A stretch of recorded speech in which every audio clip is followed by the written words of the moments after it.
Y yo les decía muy temprano que hay tres temas esenciales en esta semana, por lo menos de los más trascendentes. La cuestión de inseguridad, que abordábamos hace un minuto con Miguel Base, el tema del paro general, que se va a producir el próximo jueves, y la cuestión económica, que tiene varias aristas.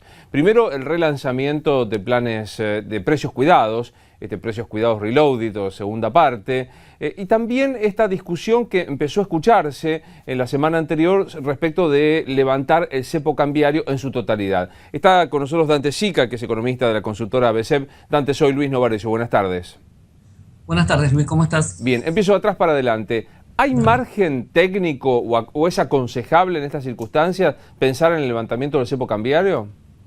Yo te diría que hoy no hay margen de maniobra. Pensá que estamos en una especie de tregua cambiaria, las reservas se estabilizaron, pero eso se hizo a costa de estar pisando fuertemente las importaciones y de muchas medidas que tomó el central de una vez que dieron un poco de liquidez al mercado. Entonces yo te diría, mientras el gobierno no logre tener una mirada más consistente y consiga financiamiento o que ingresen dólares por afuera de la balanza comercial, va a ser muy difícil pensar que el cepo cambiario se pueda hacer más que esta ventanita que abrieron ahora y que en los últimos meses, digamos, la gente atesoró alrededor de 450 millones de dólares. Pero pensar una liberalización total con un problema de expectativas todavía reprimidas que tenemos, pensando de que digamos, todavía no hay una fuerte recuperación de reservas ni hay una mirada más consistente con respecto al mediano plazo, yo te diría sería un drenaje de reservas imposible o un salto del tipo de cambio muy fuerte. No veo margen, en estas condiciones no veo margen de maniobra para que hagan más de lo que hicieron. Yo pues digo, en términos de alarmas, y vos me dirás de qué color es, de la caída de este drenaje de reservas, estamos todavía en una situación, no sé, crítica, una situación que no recupera de ninguna manera. Mira, yo te diría, si uno mira el nivel absoluto de reservas, uno puede decir, mira, realmente son 27 mil millones, 26 mil y pico, pero 27 mil es un buen nivel. El problema es de dónde veníamos, perdiendo casi con cepo cambiario 1.000 millones de dólares por mes en todo el año pasado. En enero perdimos casi 3.000 por toda la inconsistencia y las malas señales que daba el gobierno, y lo que logró hacer ahora, en base a conseguir que, la devaluación, el aumento fuerte de la tasa de interés para secar la plaza, las medidas que tomó el Banco Central, los acuerdos con los exportadores para que liquiden anticipadamente exportaciones o que saquen algo más del stock.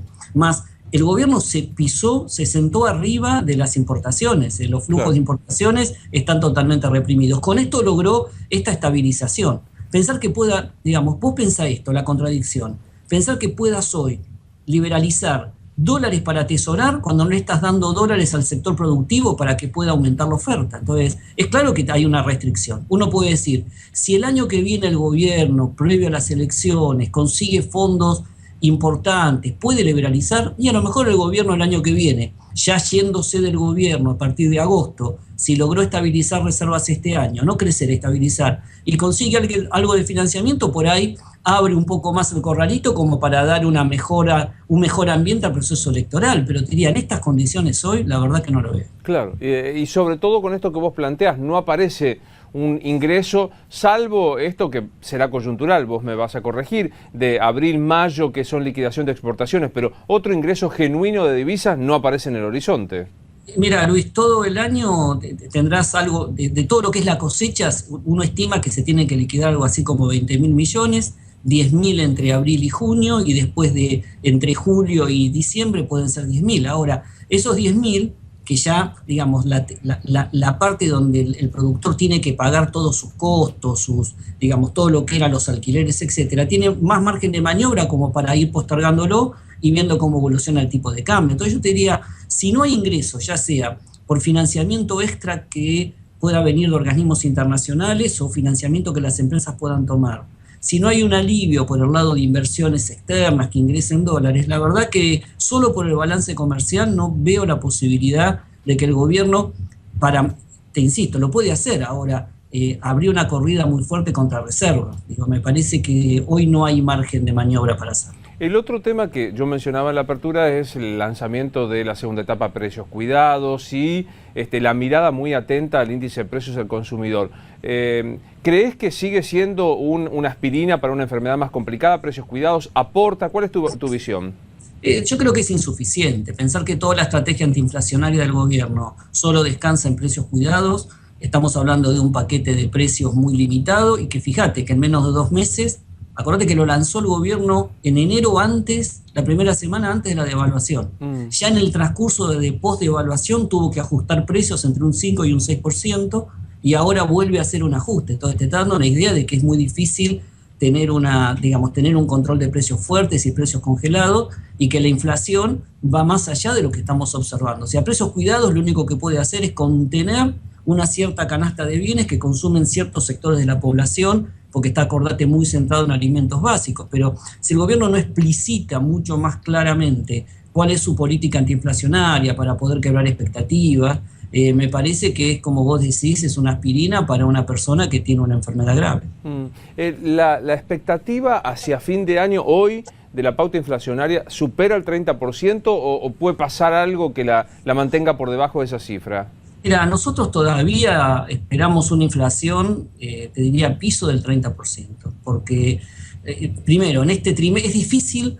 Digamos, el dato de hoy no te sirve para anualizarla. Sí la podés decir para decir, guarda, mirá la velocidad que tiene, porque si mirás el primer trimestre te da una inflación de casi 45. Es claro que estamos viendo ahora los meses donde el impacto devaluatorio se trasladó a precios.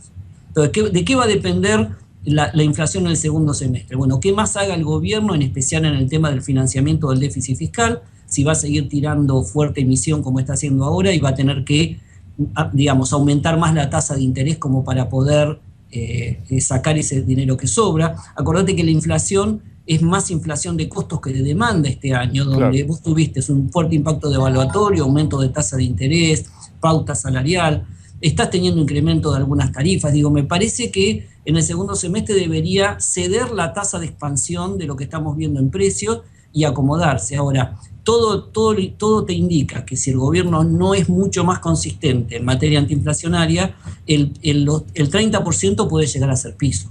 Yo no creo una inflación desbocada, no creo una inflación, digamos, anualizar este trimestre nos daría una percepción equivocada de lo que está pasando. Yo creo que en el segundo semestre va a haber se va a quietar un poco la inflación. Ahora, hay que ver también qué hace el gobierno, ¿no? Claro, Dante, ¿hay un plan económico? Digo, siempre cuando se produjo el recambio, la llegada formal de Axel Kicillof al Ministerio de Economía, particularmente la llegada de Juan Carlos Fábrega al Banco Central, se decía, hay medidas que se van tomando, pero no hay un plan. ¿Hay un plan, aunque no sea expresado, y en ese caso, en qué dirección va?